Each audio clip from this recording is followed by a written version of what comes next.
Death on Chase. He was singing, not as much, huh? He wasn't singing too much. As long as you're with him, he's fine. Yeah, it's when you stop touching him, like if I'm not in here and the groomer has to tend to something else for a second, just turning her head. He knows the attention's off him, and he'll start singing. Like a child. Now, will he jump on the thing himself? He'll jump out of the tub is what he'll do. That's why I always hold him. He's like, no, we're done. And that's why it's important that the groomer always has her hands on him. Yep. When he's not securely fastened to in the bathtub or to the groomer's helper to the table. He was trying, but groomer had him. She's ready for it all and handles it beautifully. Especially Chase. He's a wild one. He's a squirmy one. So any questions you have? We on the last video just before the last live video on Chase Part 1, we actually showed the type of shampoo we use, and we also talked about somebody's question about if they've been trying. The Husky's 2 years old, and she's been trying to brush him since he was 6 weeks old, and he just has a negative attitude towards the brush. And she was saying, would getting a groomer help instead of me doing it, doing it herself? There's another thing that you want to think about in terms of that. It's a learned behavior to hate the brush now. Yeah. So probably best, honestly, to work with a trainer, and then have that trainer work with a groomer. To have them work hand in hand to get him out of that, because it's a learned behavior. You're going to need to get him to understand and tolerate the brush. He doesn't have to like it. He just has to learn that he has to tolerate it. He doesn't have a choice, and he has to tolerate it. So trainer is your best bet with that. Make that an unlearned behavior, and then go from there and find a really good groomer who understands dog behavior and psychology as well. Yes. Because that's actually a huge key in being a successful groomer too, is knowing dog behavior, pack behavior, and psychology as well. Because otherwise we're going to get our faces ripped off every 2 seconds. Yes, exactly. The psychology with dogs is an art, and reading their body language is so important. So when I'm out doing my adventuring and we're out in the field, especially when they're off leash, I can tell sometimes what kind of animal they've seen or picked a scent up on, because I can tell how they'll react because I know them so well and we've done it so many times. That's the dryer, by the way, that she's getting ready to light up. So it's important. Now, what she was saying, if you didn't hear her, or just to reiterate, once they get a bad habit, or they associate some bad connotation with like a leash, or because a Princess has a bad association with the leash. It's got a negative effect on her, just her seeing it. So that was a lot of work, but I was able to work through that. So when I think it was Noelle, somebody had Facebook messaged me and said, hey, my Husky's got a problem with the brush. What can I do? Danielle's advice, get a groomer to try to make it a more positive experience. Another thing you can do, which I've done because my other lifetime I was a dog trainer, is you can take lots of treats. Hot dogs is what I use. That's one of the most motivating treats. Not too many of them, but you can cut them up into such small portions. Take a hot dog and cut it 4 ways long, and then take that 4 ways and cut it the round part, so you get lots of pieces of hot dogs. Then you take a little, by the way, she's putting on a silicone, what's it called? Show sheen. Show sheen. And it's kind of a repellent she puts on the dog. It'll help loosen some of the fur, and also put a shield on them, basically. Yeah, it helps repel dust, dirt, and urine. Helps repel dirt, dust, and urine. And different groomers use different brands. Products, yeah. She's using, which brand is that? Can you show me the bottle once? Oh, this is just a mixing bottle. Okay. It's Show Sheen. We did it on the last one, but just in case you weren't watching. Yep. Show Sheen. Safe for all animals. That Great. says it right on the back right there. Cattle, dogs, all of it. Awesome. Thank you, Danielle. Yep. So, and what that does is, real quickly, I've covered it before, but it helps repel dirt, dust, urine. So when the mud that the dogs get into dries, because they have this repellent on them, we put it on at every groom, it helps take that dirt as it dries, the mud, and get it off their body. It doesn't penetrate the fur. So what I was saying with the treats, you take hot dogs, because that's a really potent treat for dogs. They love them. and cut them into small pieces. Try to get their attention off of you brushing them. As you brush them, good boy, giving them a hot dog. Food is not a good motivating factor for a husky because they're so headstrong, but it can be used to coax them in certain situations.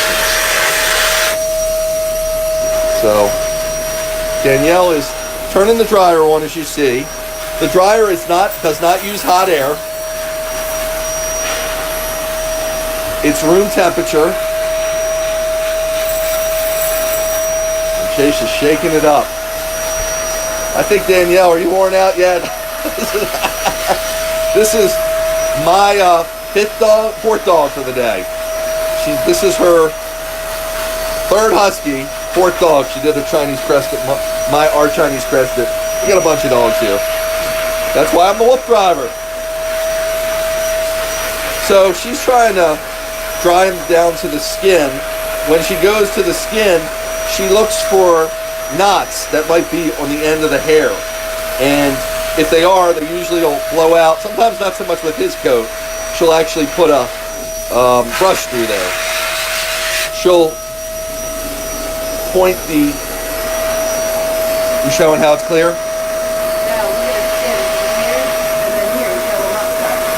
What's that? You got a hot spot? Yep. So they'll occasionally get hot spots that they'll chew on and just want to keep an eye on them, make sure they don't chew them too much, get infected, etc. But it's a common occurrence. It can start from something getting caught in the fur. Burr. What's that? Like a burr. Like a burr, yes. And they go to chew the burr, and the burr penetrates the skin somewhat. So, but the dryer exposes everything, and that's why she can see down to the skin. Do you have any knots you can show him? Nope. Why? His hair is different or just not matty? I got it all out last time. She's that good. Yeah, he's been just groomed 2 weeks ago. Again, we've groomed him on a 2-week basis because he just had his surgery. Well, that's already a couple months ago. But we kept him with the comb on the head. We had to. So some of his hair got matted, etc. But obviously it's more important for him to get healthy and heal his paw up. His paw's all healed now. And it looks still a little, not shaved, but all the hair hasn't grown back yet. Yeah, it's almost perfect.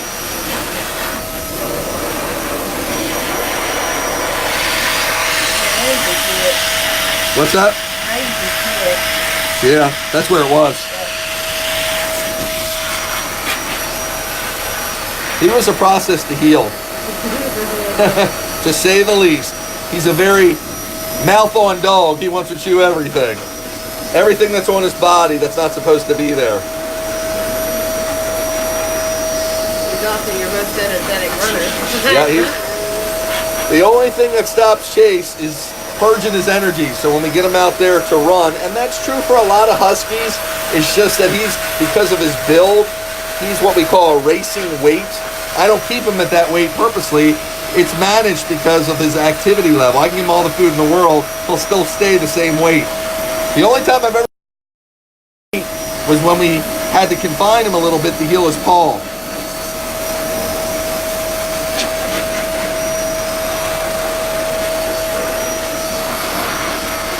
So he's not blowing much coat. No.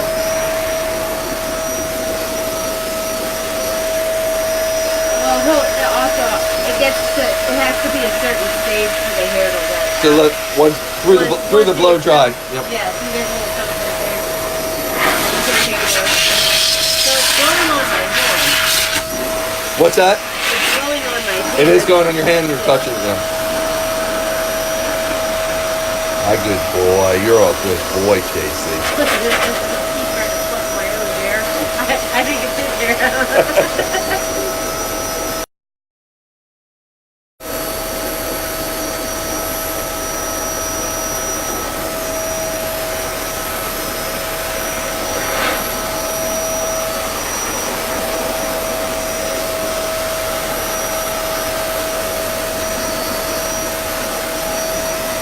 So if you got any questions or comments, I'm love to answer them. Danielle would love to answer them. Please leave them in the comments section. I'll try to give a whirl. Now, I'm broadcasting through a couple different channels, so if you happen to, you can like my Wolf Driver Live Facebook page. That's where you can see all my live videos. I can check that more easily when I'm out in the field or when we're out working with the dogs like we are now, instead of going to all the different pages that we're broadcasting on. And as we speak, I'm going to do that. And just to see.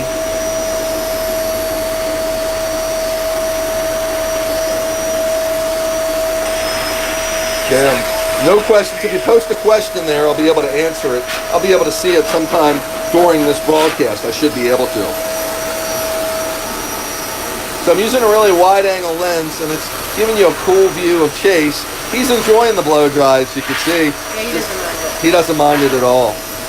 Is he the one that minds it the least, you think, or? Yeah. Really? Jag hates it. What's that? Jag hates it. Jag. Jag's in the world of his own. Good boy, Chase.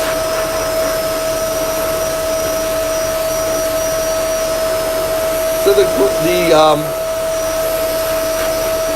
blow dryer, if you will, is really quiet, relatively speaking. For as powerful as it is, it's just in that little box, and it's quiet enough that I can pretty much talk to you. I'm not yelling, I'm talking at a higher level, but a blow dryer for a human is a lot louder than that, and not what I think, not half as powerful.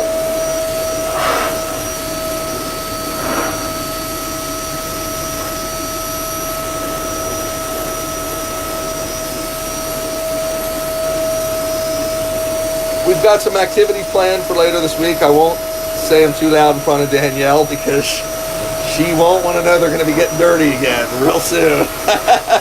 Look at that look. If looks could kill, I might be dead. Yeah, because... If you can see me too long. Right. When we go on an adventure, we go on an adventure. If you're not familiar with me, I travel pretty much all over the East Coast, mostly in the Mid-Atlantic region. We ventured as far as Cape Cod Rail Trail to the points south, almost in Tennessee. And we go to farm, we do that to ride what I call the dog-powered go-kart, where they run along, they're on the side of the bike. It's kind of an unusual thing. I'm probably one of the few people, at least probably one of the only people in the world that does it the way I do. If you've seen it before, you'll know what I'm talking about. You can put Wolf Driver in the Google search engine, WOOF Driver, and you will see what this whole Wolf Driver ordeal is all about. But we're always in search of trails, usually something called rail trails, where railroads have been in the past, and the railroads given up their ownership of the land, and the county or state or municipal, whatever, takes it over, and they actually make a nature path or a walking path. And they could be any length. I mean, they could be 200 miles, they could be 3 miles. So we look for trails that are 10 miles plus. We try to travel in one direction, which means we have someone drop us off at a starting point. And when I say we, I usually have a co-pilot with me. It's a 2-seater dog sled on wheels, dog-powered go-kart, whatever you want to call it. And someone rides with me to assist me, because we never know what we're going to run into. We've run into bears. We've run into people that have been hurt before. We've run into almost everything you can imagine, relatively speaking. So I always have an assistant because my first priority is the dogs, so we got to ensure their safety. Sometimes the trail will end for no reason. They're doing construction. We can turn around, but sometimes turning around's a bit of a problem because I'm on a long vehicle that's a little wide. So, but by having someone drop us off at one end of the trail keeps the scent and the sights fresh for the dogs and keeps them motivated and excited, because they're not retracing their footsteps traveling back. So if I went 5 miles up and 5 miles back, that would be a little bit redundant for them. We do it all the time, of course, but I'm trying to keep them excited. Plus, it's a little more exciting for us to just keep traveling as far as we can go. We've gone as far as 30 miles before in a day. but usually we're going anywhere from 10 to 15. Princess at her age, the way that the dog-powered go-kart is configured, again, they don't have to pull, so any dog can essentially run on it, even a dog as small as our 15-pound Chinese Prescott, and a dog as old as Princess, being 15 years old. So they can run alongside of it, get their exercise. If the dogs want to pull, which usually the dogs in the front, which are Chase and Zorro, want to pull, they can pull to their heart's content, and I can put the brake on and kind of control the pace, because we don't want to go faster than our slowest dog. That being said, so we travel all over to do those adventures, and then we go to farms to what I call free range, where the dogs run off leash. And I'm in an ATV on those adventures. You might have seen me yesterday. You can go back to this Wolf Driver Live Facebook feed, or probably in the feed you're watching on another, even if it's another Husky page. I probably broadcasted on it yesterday, and you can see we'll get anywhere from 3 to 10 miles in, and we meander through these farms all year long. The winter, the farm fields are usually empty. Sometimes they'll plant or harvest something called winter wheat, but I usually have access to the whole field, and as they plant more crops and they get ready for spring and summer, corn, soybeans, etc., I'll have paths that I can run the perimeter of these fields. And I use Garmin GPS collars to keep track of the dogs, as they can then run through the fields, because I can see them on the collar. I don't have to have them in my visual sight.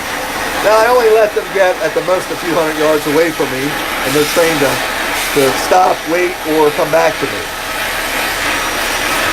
Finally, another activity we do is something called lure coursing. It's a canine sport. I call it the Amazing Chase. Again, you can see it on my website at wolfdriver.com.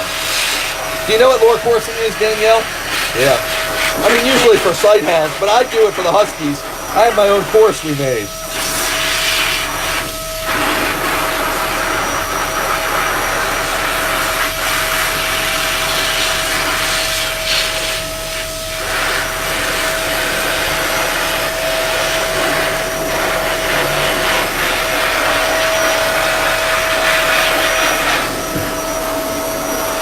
I'll check the Wolf Driver Live feed, see if anybody's got any questions. You're not falling asleep, are you, Danielle?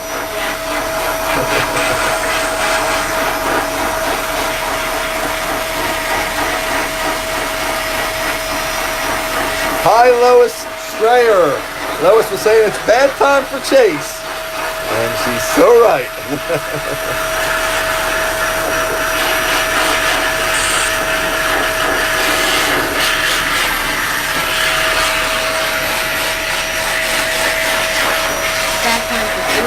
What's that? Bad time for groomer. Zorro was bad time for groomer. Chase got me good too. You can see in the sink.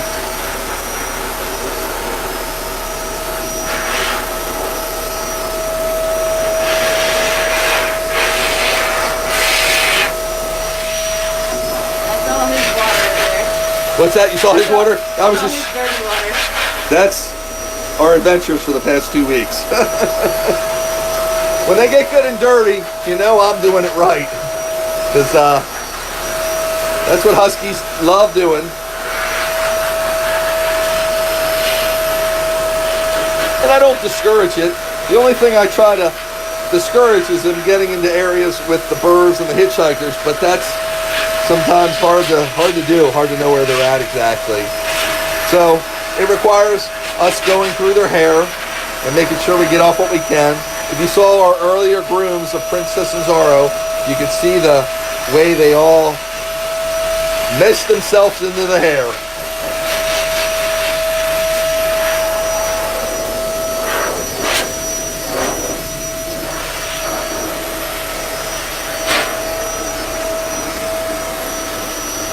Hi, Chase.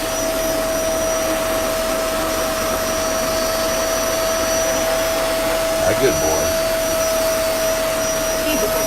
What's that? He can be called good boy. He can be what? He can be called good boy. Yeah, okay. Zara gets to be fun.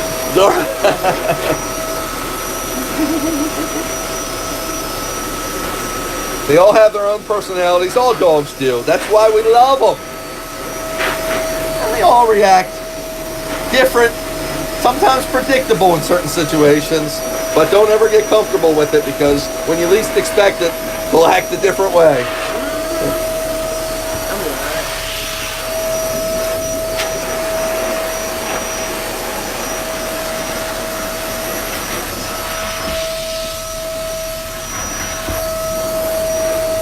So Danielle's going to turn the vent on.